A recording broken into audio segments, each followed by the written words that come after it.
तो गाइस यार आपको पता नहीं कि गाड़ी के एसी कैसे काम करता है कैसे नहीं। अगर आपको हम 3D एनिमेशन में दिखाएं और एक एक चीज के बारे में एक्सप्लेन करें तो आपको कैसा लगेगा। चलो वीडियो दिखाते हैं, लेकिन एक शर्त है, उसको हम हीलियम गैस के द्वारा वॉइस ओवर करते हैं। ठीक है, चल दिखाते हैं। कि कार एसी कैसे काम करता है, कौन सी गैस कहां से गुजरकर हाई प्रेशर बनती है और कहां से गुजरकर लो प्रेशर बनती है। एसी कंप्रेसर कैसे काम करता है, एसी कंप्रेसर में ऑयल क्यों डलता है, कंडेंसर के साथ लगे रिसीवर ड्रायर का एक्चुअली में मकसद क्या होता है, एक्सपेंशन वाल्व कैसे हॉट गैस को कूल गैस में कन्वर्ट करता है, ये सब डिस्कस करेंगे आज के इस वीडियो में। तो आइए शुरू करते हैं।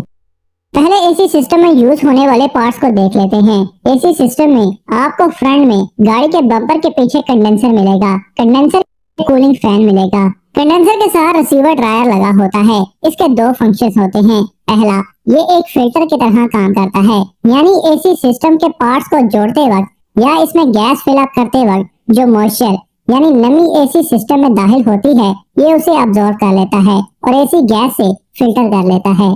रिसीवर ड्रायर का दूसरा फंक्शन ये है कि ये as a temporary storage container की तरह काम करता है। जब लो कूलिंग डिमांड होती है, यानी जब एसी को लो स्पीड पर चलाया जाता है, तब एवापोरेटर में ज्यादा रेफ्रिजरेंट भेजने की जरूरत नहीं होती। यहाँ कुछ रेफ्रिजरेंट रिसीवर ड्रायर में स्टोर कर लिया जाता है। अब हम कंप्लीट एसी सिस्टम को देख लेते हैं कि ये कैसे काम करता है। पहले पार्ट्स को देख लेते हैं। तो एसी सिस्टम में एसी कंप्रेसर, जो कि आपको इंजन की टाइमिंग बेल्ट और जनरेटर वाली साइड पर माउंट हुआ मिलेगा। नेक्स्ट है कंडेंसर, कूलिंग फैन और रिसीवर ड्रायर। ये तीनों एक साथ गाड़ी के फ्रंट पर इंजन से आगे मिलेंगे। आगे आ जाता है एक्सपेंशन वाल्व, एवापोरेटर और ब्लोअर।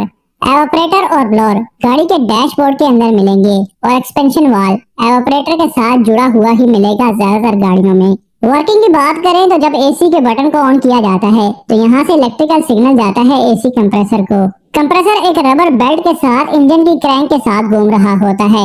इसके ऊपर एक क्लच होता है। सिग्नल मिलने पर मैग्नेटिक फील्ड बनती है जो कि क्लच को एंगेज कर लेता है और यू कंप्रेसर वर्क करना शुरू कर देता है। कंप्रेसर का फंक्शन वही होता है एसी सिस्टम में जो काम ह्यूमन बॉडी में दिल करता है। दिल जो है वो एक साइड से खून को लेता है और उसे बॉडी की दूसरी वेन्स और आर्टरीज में पंप करता है। सेम ऐसे ही कंप्रेसर एसी रेफ्रिजरेंट गैस को पंप करता है कंडेंसर और एवापोरेटर के बीच में, और एसी गैस को एसी सिस्टम में जमने भी नहीं देता।